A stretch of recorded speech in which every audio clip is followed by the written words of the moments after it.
Selamat sore teman-teman. Bagaimana kabarnya? Pasti baik kan? Sekarang kita mau ibadah PA bersama lagi. Untuk lagu pertama, mari kita pujikan pujian Tiba saatnya kami berkumpul.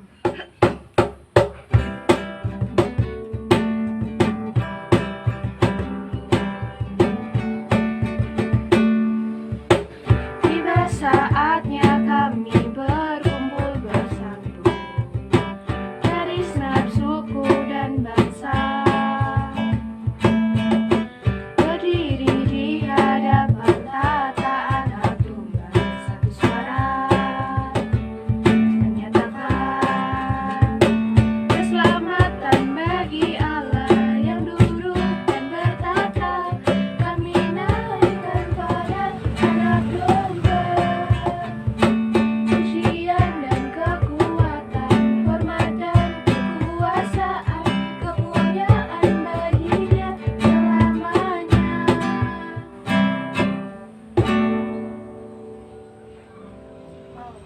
untuk melanjutkan ibadah PA pada sore hari ini. Mari kita bersatu dalam doa. Bapa yang bertata dalam kerajaan surga, puji syukur kami panjatkan kehadirat-Mu karena berkat-Mu yang telah menyertai kami hingga saat ini, Bapak.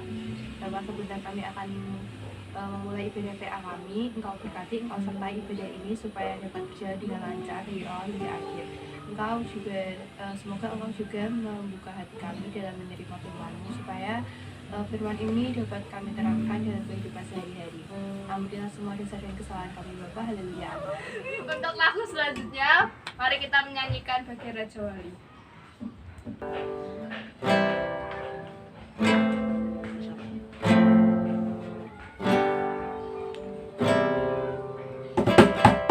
Ingin selalu berada di hadirat-Mu. Aku ingin selalu berlindung dalam naungan-Mu, di bawah kepala sayap-Mu.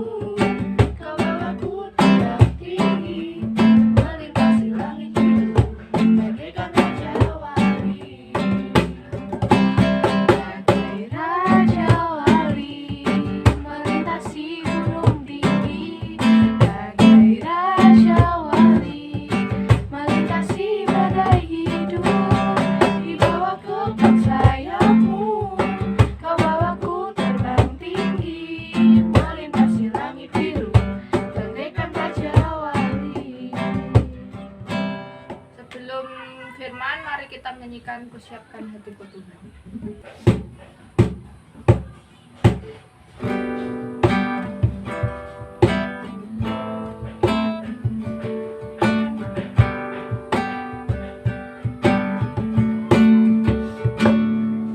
Siapkan hatiku Tuhan dengan firman-Mu saat ini. Sujud menyembah-Mu Tuhan, masuk hadirat-Mu saat ini. Curahkan urapan-Mu Tuhan bagi jemaat-Mu saat ini. Siapkan hatiku Tuhan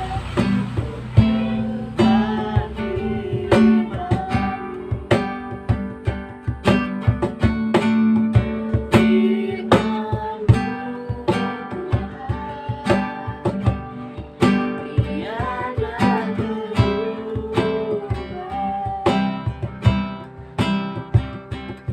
dahulu sekarang selama-lamanya tiada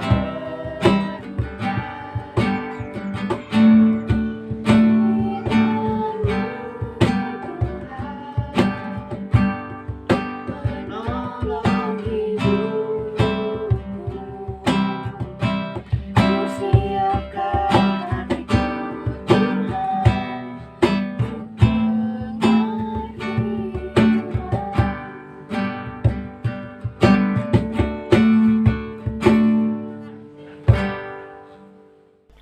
Selamat sore teman-teman, selamat berakhir pekan. Bagaimana kabarnya? 1 minggu ini yang sudah kita lewati. Tentu kita semua berharap bahwa keadaan kita selalu baik-baik saja. Sehat yang terutama, bahagia, rukun dengan saudara, dengan keluarga, dengan teman-teman. Kita semua mengharapkan bahwa hari yang seperti ini, COVID-19 ini segera berakhir. Di pertemuan kita kali ini, kita akan merenungkan firman Tuhan kembali, kita merefleksikan hidup kita. Tapi sebelum kita mendengarkan firman Tuhan, terlebih dahulu mari kita berdoa. Mari kita berdoa. Kami mengucap syukur ya Allah karena kasih setia Tuhan menyertai kami. Di dalam kehidupan kami, Engkau tidak pernah meninggalkan kami. Engkau menyertai langkah kami, menuntun kami, dan menghibur kami. Bapa, ampunilah kami atas dosa-dosa kami, karena pada saat ini kami semua akan merenungkan firman Tuhan. Biarlah hati kami telah Tuhan sucikan, dosa kami telah Tuhan ampuni, sehingga kami boleh merenungkan firman Tuhan dan layak di hadapan-Mu. Terima kasih Tuhan, hanya di dalam nama Tuhan kami Yesus Kristus kami berdoa. Amin. Kita akan membaca firman Tuhan yang terambil dari 2 Samuel 12, ayatnya yang ke-22 dan 23. Kita akan membaca firman Tuhan yang terambil dari 2 Samuel 12, ayat yang ke-22 sampai 23. Saya akan membacakan untuk kita semua. Jawabnya, selagi anak itu hidup, aku berpuasa dan menangis, karena pikirku, siapa tahu Tuhan mengasihani aku, sehingga anak itu tetap hidup. Tetapi sekarang ia sudah mati, mengapa aku harus berpuasa? Dapatkah aku mengembalikannya lagi? Aku yang akan pergi kepadanya, tetapi ia tidak akan kembali kepadaku. Demikianlah firman Tuhan. Teman-teman, saya akan bercerita sedikit tentang pertemuan kita. Saya harus menyampaikan bahwa saya bangga dengan teman-teman PPRJ Randuares, karena yang saya tahu teman-teman ada di dalam satu perkumpulan di mana usia teman-teman itu beragam, dari SD, SMP, bahkan ada yang sudah lulus sekolah dan berkuliah. Menurut saya, untuk bersatu, untuk menjadi teman di usia yang berselisih sangat jauh, itu menjadi tantangan tersendiri. Maksud saya, cukup sulit untuk membangun komunikasi dengan sesama kita yang usianya berbeda cukup jauh. Tetapi yang terjadi dengan teman-teman yang saya lihat, teman-teman bisa berkomunikasi dengan baik, bisa berbagi dengan baik. Yang dewasa tidak mendewasai, dan yang masih junior bisa menyeimbangi. Teman-teman bisa pede, bisa berdoa untuk kita semua di waktu pertemuan. Dan itu merupakan suatu kebanggaan tersendiri buat saya. Saya sangat mengapresiasi teman-teman, dan semoga itu bukan hanya di mata saya, tetapi memang sungguh terjadi dan teman-teman hidupi. Dan di usia teman-teman berapapun itu, baik yang sudah dewasa maupun yang masih junior, pernahkah teman-teman mengalami kegagalan? Saya rasa berapapun usia kita, sedikit banyak kita pernah mengalami kegagalan. Lalu bagaimana cara kita menyikapi kegagalan itu? Apakah kita terpuruk? Apakah kita tetap bangkit? Apakah kita trauma? Dan apakah kita belajar untuk memperbaiki kesalahan? Teman-teman sekalian, permasalahan bisa banyak. Permasalahan keluarga, permasalahan dengan teman, kegagalan karena mungkin nilai di sekolah jatuh. Mungkin yang dewasa sudah mengalami kegagalan cinta gitu. Tetapi di setiap kegagalan teman-teman, jalan manakah yang teman-teman pilih? Apakah teman-teman memilih untuk merefleksikan dan kemudian belajar mencari solusi? Ataukah teman-teman justru terpuruk? Teman-teman justru takut mencoba hal yang sama, mencoba lagi apa yang telah menjadi kegagalan kita dan memperbaikinya supaya tidak gagal lagi.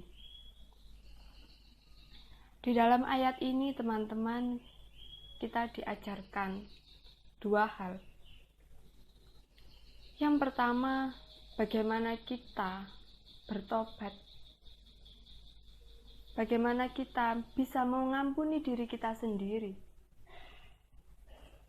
Terkadang kesalahan kita memang mungkin terlalu besar untuk kita. Bahkan diri kita sendiri menyesali yang begitu dalam dan tidak bisa mengampuni diri sendiri. Dan itu mungkin akan sangat mengganggu kehidupan kita. Hal yang kedua, kita diajarkan untuk bersandar kepada Tuhan. Ketika gagal, Tuhan tidak ingin kita berlarut-larut dalam kegagalan itu. Menyelesaikan permasalahan itu dengan hal-hal yang negatif.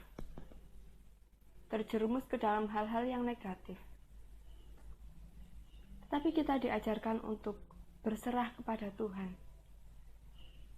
Apa yang menjadi kegagalan kita, kita diharapkan untuk bisa mendekat kepada Tuhan, menyerahkan diri kita, menyerahkan segala usaha kita, karena kita yang berusaha dan Tuhan yang menyelesaikan sisanya, begitu. Teman-teman, kita perlu ingat, kita perlu menyadari bahwa kita adalah manusia yang terbatas. Segala permasalahan kita tidak bisa atasi sendirian. Kita perlu Tuhan sebagai sandaran kita. Kita perlu Tuhan sebagai kekuatan kita. Kita perlu Roh Kudus sebagai alarm hati kita, memberitahukan kita mana yang harus kita lakukan dan mana yang harus kita tinggalkan. Teman-teman sekalian, kisah Raja Daud ini, orang sekuat, orang sebesar Raja Daud, mengalami kegagalan, mengalami penderitaan. Tetapi bagaimanapun relasinya dengan Tuhan harus tetap terjaga. Ia harus tetap berupaya bagaimana hidupnya bisa melayani Tuhan dan tidak terjerumus dalam dosa berlarut-larut. Sehingga di sini kita diingatkan bahwa terkadang sebesar apapun kita, meskipun kita sudah pintar mungkin, meskipun kita sudah sempurna di mata teman-teman kita, tetapi kita masih perlu Tuhan. Kita tidak bisa menyelesaikan permasalahan kita sendiri. Hati kita masih perlu diketok oleh Tuhan. Kita masih perlu diingatkan oleh Tuhan. Oleh karena itu, baiklah segala permasalahan kita tidak kita selesaikan dengan, kalau bahasa orang Jawa itu gerusa-gerusu begitu, sembrono. Kita harus perlu berhati-hati dan selalu ingat akan Tuhan, sama seperti kisah Raja Daud. Sebagai remaja Tuhan, sebagai pemuda Tuhan, permasalahan kita besar. dan akan terus begitu. Kita tidak bisa memungkiri bahwa sebagai manusia kita akan hidup senang terus, jalan kita lurus-lurus terus, tiada duka. Duka bisa datang kapanpun, dan duka bisa datang karena permasalahan apapun, ekonomi mungkin, kesehatan, permasalahan dengan teman, permasalahan pekerjaan, permasalahan dengan orang tua. Tetapi ingat bahwa Tuhan telah mengampuni kita, dan Tuhan mau menuntun kita. Jika Tuhan mau menyediakan diri, kenapa kita tidak mau datang kepada Dia? Teman-teman sekalian, mari kita refleksikan bagaimana kita menyikapi segala kegagalan kita, segala permasalahan kita, menjadikan semua itu sebagai sebuah karya yang kita usahakan, sebagai patokan bagaimana kita harus melangkah ke depan. Mari kita belajar bersama-sama untuk merefleksikan diri, untuk mau berkembang, untuk mau diingatkan dengan Tuhan, dan mau dengan sadar kita melakukan hal-hal yang positif, memperbaiki segala kesalahan kita dengan meminta ampun kepada Tuhan, dan berupaya untuk menjadi pribadi yang lebih baik. Kiranya Tuhan menyertai kita semua. Amin. Untuk menanggapi firman, mari kita menyanyikan bagikan bejana.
Teman-teman, kita bersatu dalam doa.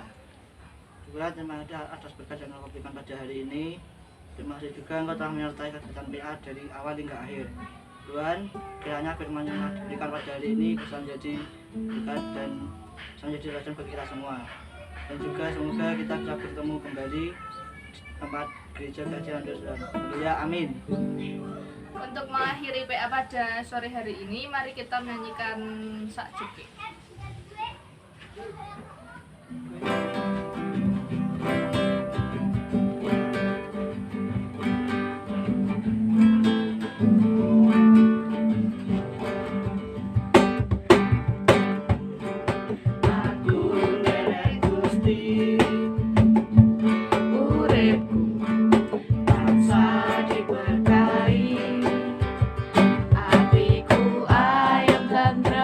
Hatiku ayam tentrem, kabeh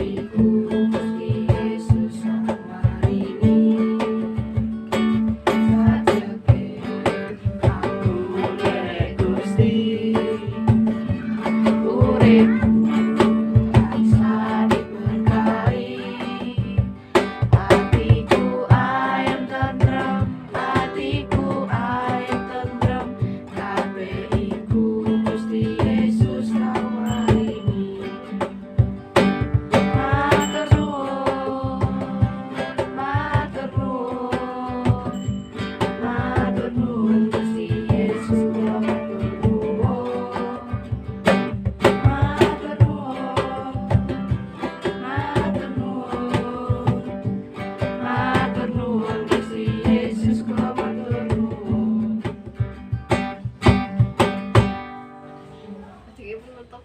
Enggak, ya wis. Dadah. Keren. Bye.